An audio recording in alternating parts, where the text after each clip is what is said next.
All right, guys. So we have been tinkering with some things. So this isn't quite finished because I ran out of gold. So I haven't been able to update my skill tree since I ran out of gold. But I'll just take you kind of through and explain how this works. So you can see my character now, 80% armor, 975 energy shield, 3900 life. I'm sitting at 14,000 armor. Now, if I just jump on some enemies quick and proc some armor breaks. Oh, well, these enemies are too weak. I need some enemies that are a little stronger. Okay, these enemies are a little stronger. We're proccing some armor breaks now. Okay, armor is broken. Okay, we've got some armor breaks. So now we have juiced ourselves up to 24,000 armor. And we have 87% armor now because of our charge infusion. But we're also getting some other buffs from our charge infusion as well. Now this is getting very endgame min-maxy, so this is like level 95 plus type things. Like you're not even going to want to think about doing something like this until you're in very late game and you have lots of currency. So if you're new and you don't know what I'm doing, just go back and watch my old videos, because this isn't going to help you if you're not in late game. Basically, this requires a lot of attributes to use and a lot of gear that's kind of hard to gear for. But what we can do is we can use our Herald of Ice to chain armor breaks. And someone came up with this back in 0.2 or 0.1. I don't really remember who, but there's also a way to chain them with the Herald of Thunder, but I won't get into that as well. There's some streamers over in Asia who've been doing it. Herald of Ice will chain with armor breaks, and it will funnel your charge infusion, your combat frenzy, and your scavenge plating all at the same time. So this one skill will funnel your scavenge plating via armor explosion, armor break, and smelting or demolisher. Either one will work. So if you don't have smelting and you're playing SFF, you can use demolisher if you're in SSF. So you use smelting, armor break, armor explosion. And it's very important to use armor break 3. Armor break 3 gives you the endurance charges. And then you run charge infusion, and as you'll see in charge infusion here, it says 25% more crit while you have a power charge, 19% more defenses while you have an endurance charge, 14% more skill speed while you have a frenzy charge. Consumes 1 charge every 10 seconds. And then when you run combat frenzy, gain a charge when you freeze, electrocute, or pin an enemy. This can only occur once every few seconds. So every time we freeze an enemy, we are able to gain a frenzy charge and boost our skill speed. When we armor break an enemy, we're able to boost our scavenge plating. And when we armor break an enemy, we're able to boost our charge infusion. So you can see now we have 1100 energy shield, 24,000 armor, and our armor and energy shield has increased enormously because of this. So you can see these charges rotating around my character.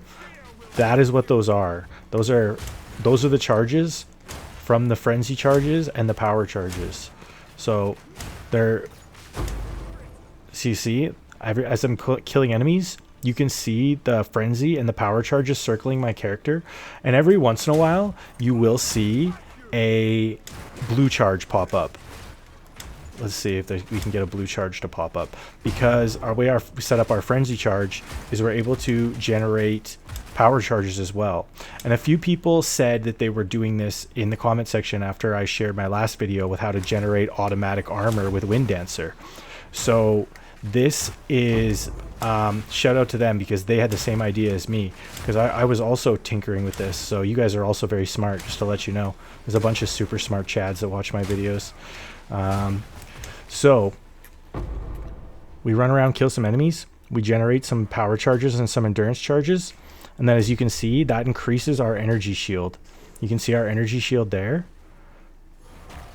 So our energy shield's still high because we still have power charges, but if we let them burn out, do you see how it reduced? So you can increase your energy shield and your armor with the power charges. So it's able to boost both of these things while giving you skill speed, potentially crit chance, and more defenses via armor and energy shield. So this is extremely strong in endgame. This is probably one of the strongest endgame warrior setups you can run. And Herald of Ice chains armor breaks when you have extra physical damage on your weapons.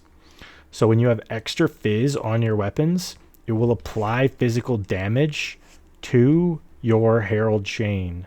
See, physical damage? That will cause the armor to explode, and then that will chain your Herald of Ice. And this does work with your fissures. So when you're just jumping around, I'll have to jump on not the edge. So when these fissures pop out, it will chain out via the fissures. There's this stupid rogue Exile. Get rid of them. Annoying enemies. Okay. So you can see the frenzy charge got generated because I froze some enemies. So that gave me more skill speed, but it didn't give me more energy shield because I need to generate endurance charges to get energy shield, and that comes from breaking armor. So sometimes the armor breaks will give me the endurance charges, but when you're tearing through the map and mapping, you'll be generating a lot of them. So what I'm running in the Herald of Ice, and I can't max roll this because again, my skill tree is a disaster. It's destroyed because I ran out of gold. So I'm running Armor Explosion, Armor Break 3, Smelting or Demolisher, either one would work, Magnified Area, and then Elemental Armament. This is actually the wrong one. So I should be using Elemental Armament 2, but I just swapped in the wrong one. And then I'm using Charge Infusion with Exodus just to increase the level of Charge Infusion. And I'm running Combat Frenzy with Charge Perfusion, Precision 1, just so I can get some more accuracy. Scavenged Plating with Prolonged Duration, Physical Mastery, and Vitality. So that's how I have all of these set up.